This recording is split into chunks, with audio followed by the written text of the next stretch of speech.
Very good morning, student. Now we are going to see the first question, final account. Student, already we finished the theory. Final account का theory हम लोगों ने finish किया, adjustment finish किया, and now we see the first question. In every question, final account में आपको first एक 4 ledger draw करना है, trading, which is known as the factory account, profit and loss, which is known as the office account, ये partners का capital है और आपका बैलेंस शीट है। क्वेश्चन में they give the trial balance and adjustment. Trial balance किस तरीके से बनता है स्टूडेंट? तो whenever any transaction taken place we pass the journal, हम ट्रांजेक्शन का जर्नल करते हैं, जर्नल से लेजर बनता है, and when we close that ledger we get the balancing figure, और उस बैलेंसिंग फिगर से ट्रायल बैलेंस बनता है। तो ट्रायल बैलेंस के अंदर जितने भी आइटम्स हैं स्टूडेंट, उसका ऑलरेडी जनरल अपीयर हो चुका है। तो ट्रायल बैलेंस के आइटम्स का ये पूरे 4 लेजर में कहीं भी एक ही इफेक्ट होगा, और adjustment is a additional information. Adjustment वो पार्ट है जिसका ड्यू टू एनी रीजन अभी तक एंट्री नहीं हुआ है। तो जब कभी भी हम एडजस्टमेंट करेंगे ना, तो एटलीस्ट 2 इफेक्ट एडजस्टमेंट का। तो you always remember final account के लिए this 4 ledger you prepare. Question में ट्रायल बैलेंस और एडजस्टमेंट रहेगा। ट्रायल बैलेंस का ओनली 1 इफेक्ट और एडजस्टमेंट का 2 इफेक्ट। कितनी बार स्टूडेंट को ये समझ में नहीं आता है कि why we draw the 2 column for the rupees. हम लोग इसको इनर और इसको आउटर बोलते हैं। तो ट्रायल बैलेंस और उसके बाद जब आप एडजस्टमेंट को रीड करोगे, तो मैं बार बार बोल रहा हूं कि एडजस्टमेंट इज एडिशनल इंफॉर्मेशन। कुछ ऐसे इनकम और कुछ ऐसे एक्सपेंसेस हैं जिसका ड्यू टू एनी रीजन हमने एंट्री नहीं किया है, तो we appear in the adjustment. वो दिस ईयर के ट्रांजैक्शन है, बट अभी तक हम लोगों ने उसका एंट्री नहीं किया है। हमने पेमेंट किया नहीं है, पेमेंट मिला नहीं है, एटसेट्रा, तो हमने एंट्री नहीं किया है, बट वो दिस ईयर के है ना। अकाउंट्स हमको करंट ईयर का ड्रॉ करना रहता है, already we see in the theory. तो भले पेमेंट मिला नहीं है, पेमेंट आपने किया नहीं है, बट दीज आर एक्सपेंसेस और इनकम फॉर दिस ईयर, तो डेफिनेटली दिस ईयर के अकाउंट में आपको अपीयर करना है। तो हमने उसका एंट्री नहीं किया, तो ऊपर और ट्रायल बैलेंस में नहीं आया और एडिशनल इंफॉर्मेशन में आया। तो मैं समझा रहा था इनर और आउटर। तो क्वेश्चन को रीड करोगे, एडजस्टमेंट को रीड करोगे, और एडजस्टमेंट में जो भी आपको एडिशनल इंफॉर्मेशन दिया है रिलेटेड टू अबव आइटम, ऊपर ट्रायल बैलेंस के आइटम से रिलेटेड, तो उस आइटम्स को आप मार्किंग करोगे। सिंपल इसका ये मतलब होता है कि ट्रायल बैलेंस में जो ये आइटम्स दिया है, जिसके बारे में फिर से उसने एडजस्टमेंट में भी बोला है, इसका मतलब कि वो अमाउंट अभी तक करेक्ट अमाउंट हमारा नहीं है, उसके साथ कुछ तो प्लस माइनस करना बाकी है। तो that's why we write in the inner. हम इनर में लिखेंगे एंड इमीडिएटली एक एडजस्टमेंट के लिए we skip 1 line, and whenever more than 1 adjustment, तो हम लोग पर एडजस्टमेंट के हिसाब से जितना एडजस्टमेंट रहेगा हम लोग उसके लिए 2 लाइन एक्स्ट्रा क्या करेंगे, उसके लिए स्किप करेंगे। मतलब अभी तक अगर मैं समझाऊं तो फाइनली मैंने इतना बताया कि ये 4 लेजर ड्रॉ करोगे, क्वेश्चंस रीड करोगे, एडजस्टमेंट को रीड करोगे, एडजस्टमेंट में जो भी आइटम्स दिया हुआ है और वो ऊपर है, उनको ट्रायल बैलेंस के अंदर जाके मार्किंग करोगे, और पोस्टिंग करते समय that you right in the inner column. Trial balance का ओनली 1 इफेक्ट और एडजस्टमेंट का एटलीस्ट 2 इफेक्ट। तो अगर यहां मैं क्वेश्चन रीड करूं, तो क्वेश्चन है from the following trial balance Chauhan and Deshpande 31 December 78 is the closing date दिया है। 31 दिसंबर मेरे पास 31 दिसंबर 78 दिया है। 31 December 78 is the closing. 31st December 78. 31st December 78 is the closing date. यहां पर ट्रायल बैलेंस चौहान कैपिटल है, देश पांडे कैपिटल है, चौहान देश पांडे ड्राइंग है, स्टॉक है, बिल रिसीवेबल है, परचेज है, बिल्स पेबल है, इनवर्ट्स है, प्लांट एंड मशीन है, टूल्स है, पेटेंट्स है, वेजेस है, etcetera. Now we see the adjustment. Adjustment में दिया है student depreciate plant and machine 5%, patent 15%। Now student you keep the pencil और ऊपर आप ट्रायल बैलेंस में देखना कि आपके पास प्लांट मशीन और पेटेंट कहां दिए। तो जहां कहीं पर भी प्लांट मशीन और पेटेंट होगा तो you make the little marking. आप कुछ भी मार्किंग कर लो, करेक्ट का मार्किंग कर लो, क्रॉस मार्किंग कर लो, स्टार। सिर्फ आपको इतना समझ में आना चाहिए कि जब आप उस आइटम्स का पोस्टिंग करोगे तो you right in the inner column. Provide for bad and doubtful डेब्ट। देखो आप आपके क्वेश्चंस में कहीं पे बैड डेब्ट्स होगा तो उसको मार्किंग कर लो, और अगर डेटर्स होगा, क्योंकि डेटर्स के ऊपर ही हम बैड डेब्ट्स कैलकुलेट करते हैं, उसको मार्किंग कर लो। Then we have the prepaid insurance. देखो आपके पास इंश्योरेंस होगा, आपके क्वेश्चंस में नीचे से ऊपर का तीसरा आइटम्स है, उसको आप मार्किंग कर लो। आउटस्टैंडिंग एक्सपेंसेस, सैलरी, देखो सैलरी कहीं पर होगा, सैलरी को मार्किंग कर लो। वेजेस होगा तो वेजेस को मार्किंग कर लो, सैलरी को मार्किंग कर लो, वेजेस को मार्किंग कर लो, एंड फर्नीचर कहीं होगा तो फर्नीचर को भी आप मार्किंग कर लो। ठीक है, sorry furniture, printing and stationery है, प्रिंटिंग एंड स्टेशनरी होगा, फर्नीचर नहीं, उसको भी मार्किंग कर लो। क्लोजिंग स्टॉक मार्किंग हम नहीं करते हैं। Chauhan and Deshpande take in the goods, इसको भी मार्किंग करने की जरूरत नहीं। तो हम लोगों ने ट्रायल बैलेंस रीड किया, एडजस्टमेंट रीड किया, एडजस्टमेंट से ट्रायल बैलेंस के आइटम्स को हम लोगों ने मार्किंग किया।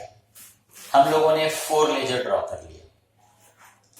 स्टूडेंट आपके पास ये जो क्वेश्चंस है, क्वेश्चंस ट्रायल बैलेंस में डेबिट और क्रेडिट लिखा है, ये डेबिट के ऊपर एरो करके, डेबिट के ऊपर एरो करके, डेबिट के ऊपर एरो करके आप लिख दो। डेबिट के ऊपर क्वेश्चन में एक्सपेंसेस, लॉसेस, और क्रेडिट के ऊपर एरो करके लिख दो आप इनकम और गेन।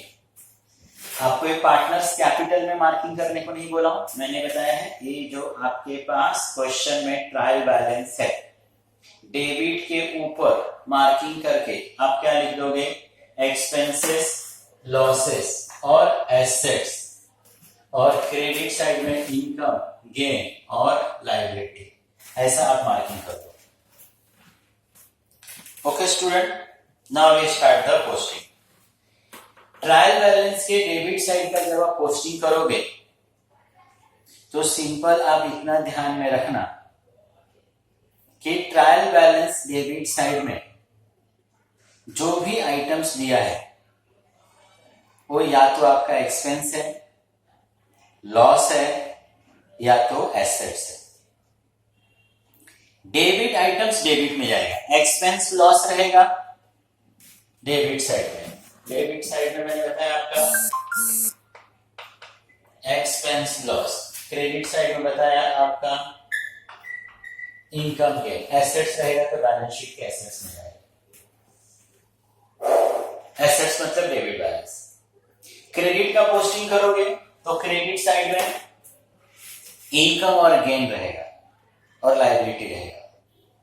तो क्रेडिट का आइटम्स क्रेडिट में जाता है, वो ट्रेडिंग प्रॉफिट एंड लॉस में क्रेडिट में जाएगा, नहीं तो बैलेंस शीट के लायबिलिटी में जाएगा।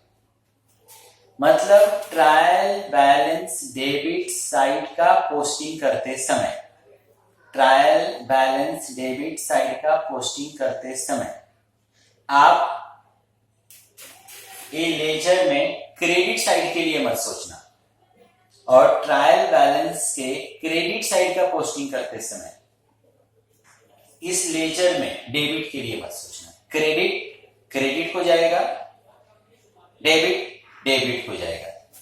एसेट्स का मतलब डेबिट, लायबिलिटी हमारे लिए क्रेडिट साइड होता है। अब कितने कॉलेज में स्टूडेंट टीचर्स क्या करते हैं कि डेबिट और क्रेडिट दोनों पोस्टिंग एक साथ करते हैं। मैं इसको अवॉइड करता हूं क्योंकि इसमें स्टूडेंट कंफ्यूज होता है। अभी डेबिट साइड का पोस्टिंग पहले मैं कंप्लीट करूंगा, क्योंकि यहां पर मुझे बताना स्टूडेंट के लिए इजी होता है कि देख, जब आप डेबिट साइड का पोस्टिंग करोगे तो आप डेबिट साइड के बारे में सोचना। डेबिट के आइटम्स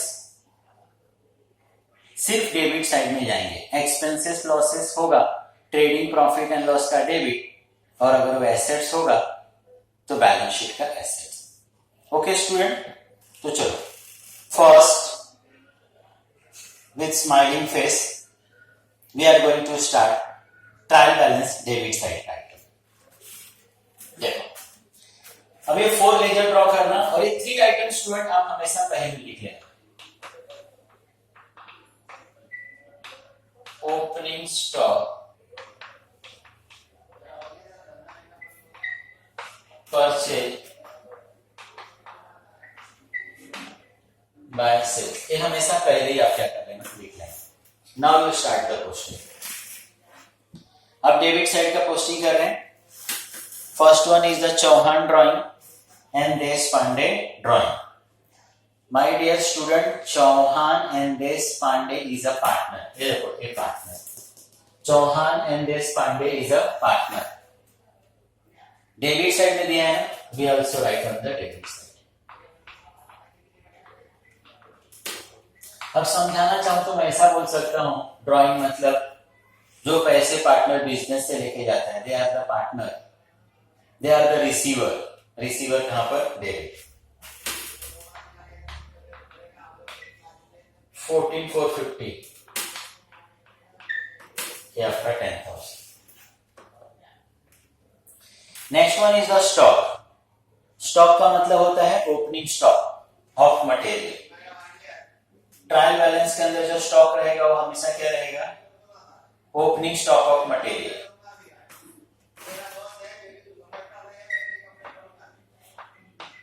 ये 2 लाख रुपीज।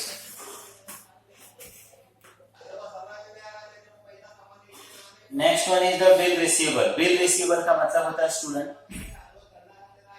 जो पैसा हमको पब्लिक से लेना है। हम लोगों ने गुड्स सोल्ड किया है, बिल का पैसा हमको लेना है, तो हमको कहीं से भी पैसा लेना है, वो हमारे लिए क्या है स्टूडेंट, एसेट्स है। आज नहीं तो कल हमको पैसा क्या होने वाला है, मिलने वाला है।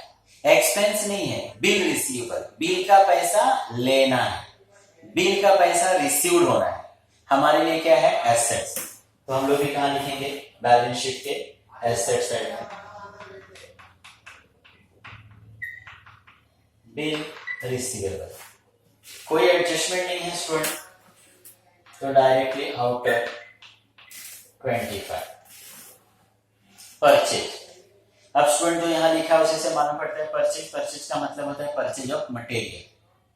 परचेज का मतलब होता है परचेज ऑफ मटेरियल। हम लोग मटेरियल्स परचेज कर रहे हैं। मटेरियल परचेज करना हमारे लिए क्या है, एक्सपेंस है। अब फिर स्टूडेंट के सामने क्वेश्चन आएगा कि अरे एक्सपेंस है, लेकिन ये ट्रेडिंग में लिखूं कि प्रॉफिट एंड लॉस में लिखूं। तो 2 तरीके से मैं समझा सकता हूं।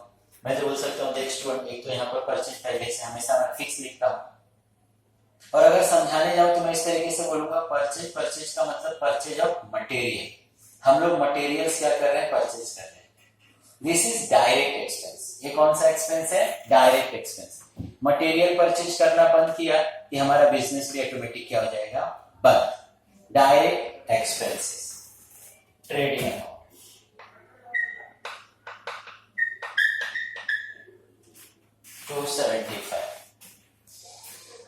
सेल्स क्रेडिट साइड में that we see the letter bills payable credit. पहले हम डेबिट फिनिश करते हैं।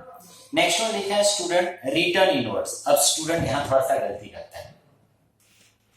बोलने के लिए मैंने बोल दिया debit item debit, credit items credit, लेकिन अब देखिए यहां स्टूडेंट क्या गलती करता है, रिटर्न इनवर्ड्स लिखा है। इसका आप ट्रांसलेट करो हिंदी मराठी में।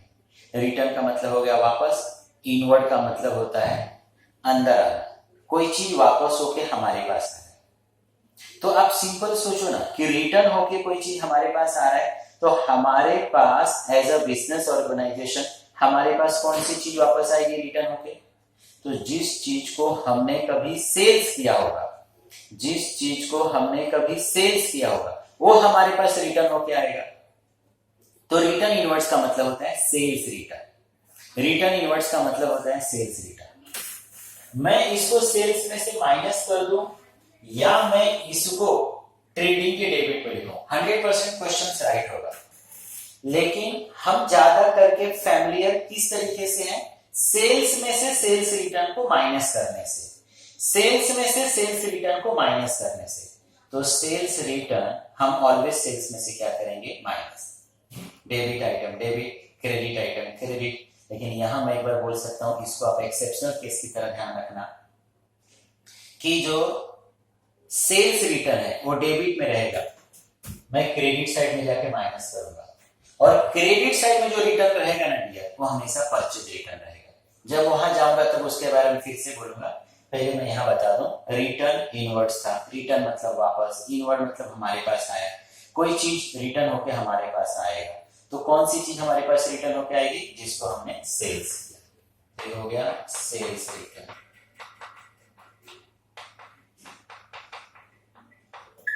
Return inwards, this return inward is 5,000।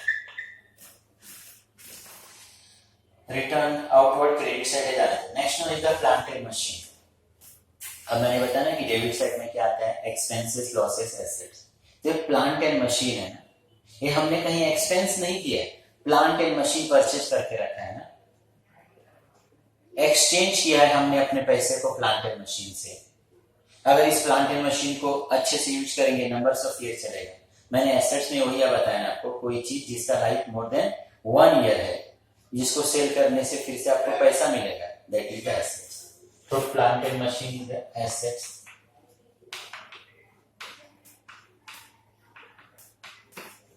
Plant and machine 1 lakh rupees. Next one is the loose tool. Already मैंने लूज टूल का मतलब बताया। लूज टूल का मतलब टूल बॉक्स, हथौड़ी, पाना, पकड़ etcetera. All these are the assets. इसको भी सेफ्टी रखेंगे, मोर देन 1 ईयर चलेगा। ये सारी चीजें लोखंड के बने होते हैं। When we sell definitely we get something. तो ये भी हमारे लिए एसेट्स है। Loose tool 25। Next one is the patent. ये भी हमारे लिए एसेट्स है। एडजस्टमेंट है, that's why we writing the inner. देखो जिसको हमने मार्किंग करके रखा है ना, मैंने बताया ना कि वो अमाउंट अभी तक करेक्ट अमाउंट नहीं है, उसके साथ कुछ तो प्लस माइनस करना बाकी है, तो वो अमाउंट मैं इनर में लिख रहा हूं और उसके नीचे एक लाइन स्किप कर रहा हूं। Sundry debtors. इवन ये सारे आइटम्स के ना स्टूडेंट, आपको अगर मीनिंग मालूम होगा ना, तभी भी आपसे कभी गलती नहीं होगा। अब मैं किसी चीज का मीनिंग बताऊं ना, तो इमीडिएट आप पेंसिल से लिख लेने का। डेटर्स का मतलब ही होता है those person to whom we sell on credit, जिसको मैंने उधारी पर बेचा है। तो जिसको मैंने उधारी पर बेचा है उससे मुझे पैसा लेना है ना। और एसेट्स के लिए मैं क्या बोलता हूं आपको? कोई भी ऐसी चीज जिसको सेल करके मुझे पैसे मिल सकता है, जिसको मैं पैसे में कन्वर्ट कर सकता हूं, कैश में कन्वर्ट कर सकता हूं, एसेट्रा। तो डेटर्स हमारे लिए क्या है? Assets. Debtors is a assets. 125, 1,25,000। यहां पर आप 2 to 3 लाइन स्किप कर सकते हो। क्रेडिटर्स है, जाने तो उसको। First we complete the debit. Cash at bank है, cash at bank already cash है। Cash at bank is the assets.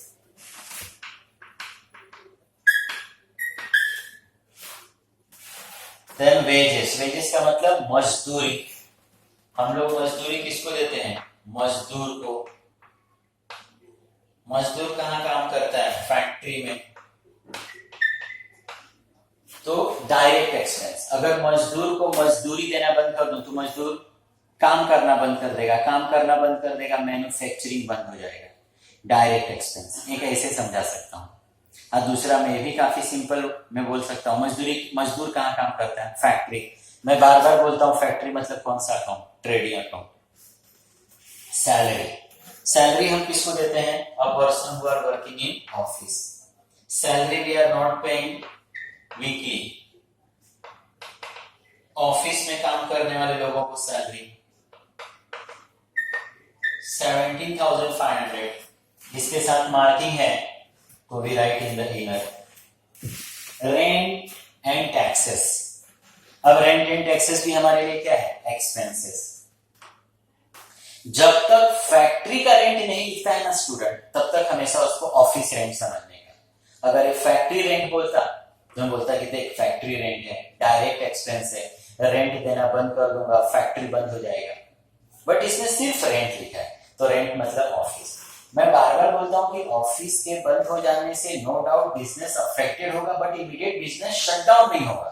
तो these are the indirect expense. उसका डायरेक्ट रिलेशन मैन्युफैक्चरिंग के साथ नहीं है, तो ये ऑफिस का एक्सपेंस है।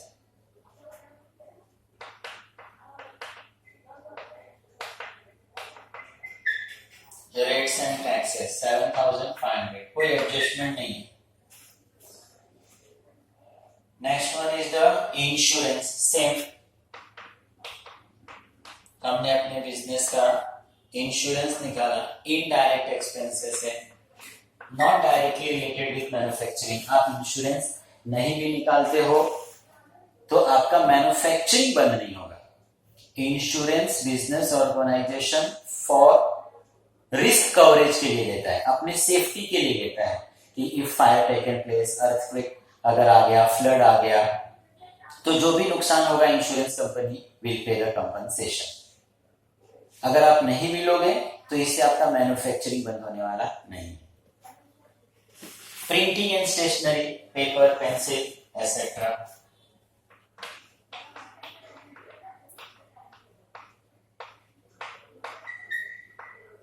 Printing and stationery 2000। Power and fuel.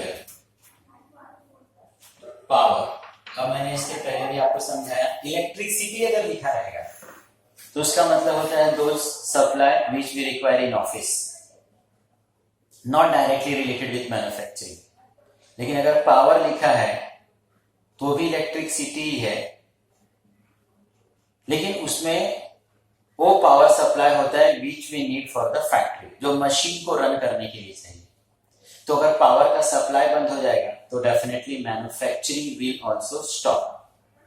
मतलब पावर सप्लाई का डायरेक्ट रिलेशन मैन्युफैक्चरिंग के साथ है। पावर का सप्लाई बंद, मशीन का चलना बंद, मशीन का चलना बंद, फैक्ट्री बंद।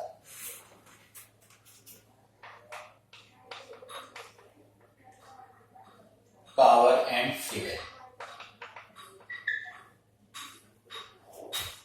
एडजस्टमेंट नहीं है।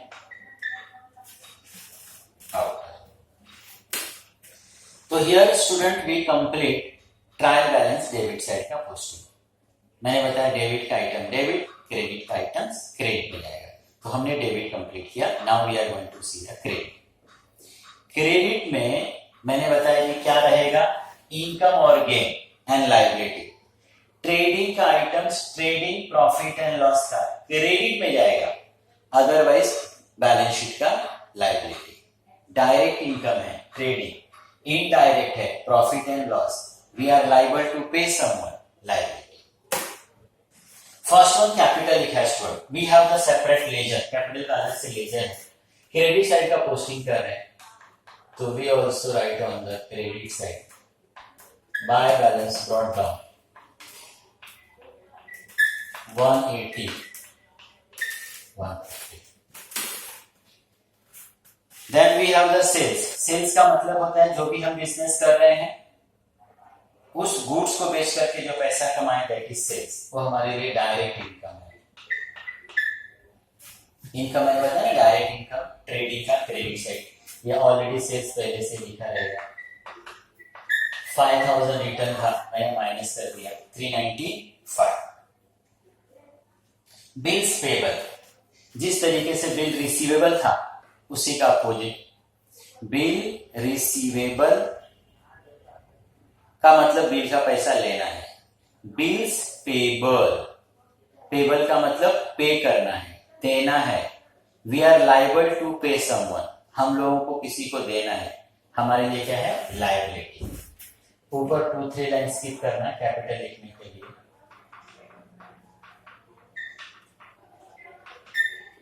And then we write bills payable. Amount is 60,000. Return outward मैंने समझाया, अब इसका भी आप ट्रांसलेट कर दो हिंदी मराठी में। रिटर्न मतलब वापस, परत करणे। आउटवर्ड म्हणजे, आउट म्हणजे बाहेर जाणे, मतलब कोई चीज रिटर्न होके हमारे पास से जा रहा है। तो आप सिंपल स्टूडेंट सोचो कि हमारे पास से कौन सी चीज वापस जाएगी। एखादी वस्तू जे आपण कुणाकडून परचेज केला असेल, आपण कुणाकडून घेतला असेल, तर ते आपल्याला कुठल्या कारणामुळे आज नकोय, तो हमारे पास से क्या होगा, वापस जाएगा। तो आउटवर्ड, परचेज आउटवर्ड का मतलब होता है, या रिटर्न आउटवर्ड का मतलब होता है परचेज रिटर्न। तो मैं क्रेडिट साइड में लिख सकता हूं, तभी भी अकाउंट 100% राइट होगा, बट मैंने बताया कि we are the familiar sales return, sales से माइनस करने से। उसी तरीके से परचेज रिटर्न कहां से माइनस करना, परचेज से। क्रेडिट का रिटर्न मतलब purchase return, and this purchase return.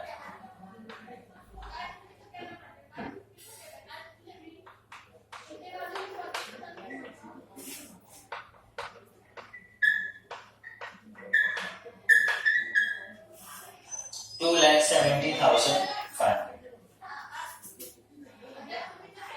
Creditor, creditors का मतलब जिस तरीके से डेटर्स, डेटर्स का मतलब जिसको हम लोगों ने क्रेडिट पर सेल्स किया है और जिससे हमको पेमेंट लेना है। क्रेडिटर्स अपोजिट, क्रेडिटर का मतलब जिससे हम लोगों ने क्रेडिट बेसिस पे, उधारी पर मटेरियल्स परचेज किया है, and we are liable to pay, जिसको हमको फ्यूचर में पे करना है। तो हमको किसी को पे करना है, दैट इज लाइबिलिटी।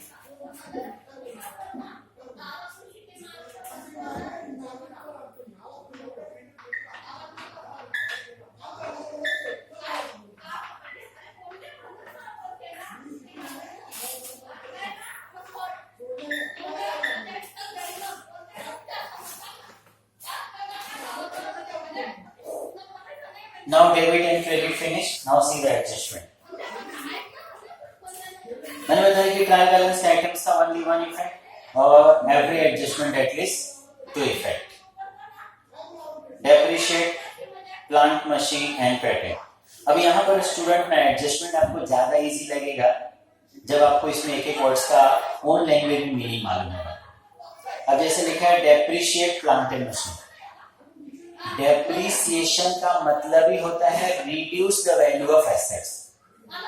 डेप्रिसिएशन का मतलब ही होता है reduce the value of assets. Already we see the chapter depreciation balance के अंदर हम एसेट्स को यूज करते हैं, एसेट्स यूज करने से एसेट्स टूटता है, फूटता है, खराब होता है और उसकी वैल्यू दिन पे दिन कम होती है। तो अभी उसने दिया depreciate plant and machine 5%, patent 15%। तो डेप्रिशिएशन प्लांट एंड मशीन के ऊपर 5%, तो सीधा plant and machine, plant and machine 5% है ना, ये देखो ये 1 लाख, 5% मतलब 5/100, 20 से 20 कैंसिल, ये कितना हो गया 5000। Depreciation is 5000। मैंने बताया डेप्रिशिएशन मतलब reduce the value of assets, reduce मतलब मुझे माइनस करना है। डेप्रिशिएशन 5%, 5 आउटर में 95। Every adjustment two effect, assets की वैल्यू 5000 रुपीज से क्या हो गया, कम हो गया। 5000 से कम हुआ तो हमको क्या हो गया, लॉस हो गया ना, लॉस हो गया ना। Where we write the loss, profit and loss. Profit and loss में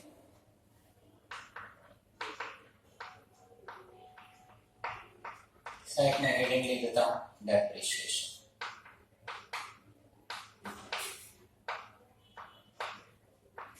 plant and machine 5000, patent 15%, patent देखो दिया है, patent is 25,000,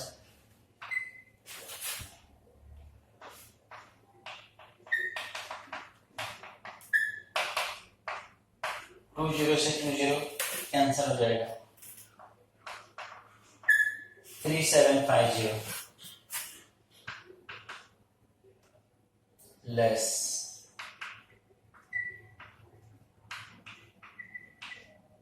decrease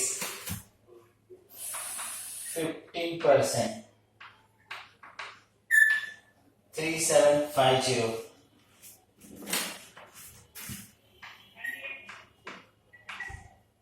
21,250। Second effect, अब देखो हमारा एसेट्स इतने से कम हो गया, 3750 से एसेट्स कम होगा, डेफिनेटली हमारे ये क्या है, लॉस। ऑलरेडी हम लोगों ने लिखा था depreciation plant and machine, patent 3750 8750। Next, provide for bad and doubtful debt 5% on debtors. Debtors का मतलब मैंने बताया ना, all those to whom we sell on the credit, जिसको हम लोगों ने क्रेडिट पर क्या किया है, सेल्स किया है, और क्रेडिट पर सेल्स किया है, और वी आर एक्सपेक्टिंग कि हमको फ्यूचर में पैसा मिलने वाला है। बट स्टूडेंट, आप किसी भी बिजनेस के लिए जाकर देखो, जो भी बिजनेसमैन क्रेडिट बेसिस पे सेल्स करता है, वहां पर 100% रिकवरी नहीं होती है, कुछ ना कुछ पैसा आपका क्या होता है, उस बिजनेस में डूब जाता है। तो वही एडजस्टमेंट है, इसने क्या बोला है, provide for bad and doubtful debt 5% on debtors. Accountant बोल रहा है, ये डाउटफुल बोल रहा है, अकाउंटेंट बोल रहा है कि सर शायद हमारा 5% क्या हो जाएगा, डूब जाएगा। अकाउंटेंट बोल रहा है कि सर डेटर से जो हम लोगों को 1,25,000 रुपीज लेना है, उसमें से शायद हमारा 5% क्या हो जाएगा, डूब जाएगा। Less new RBD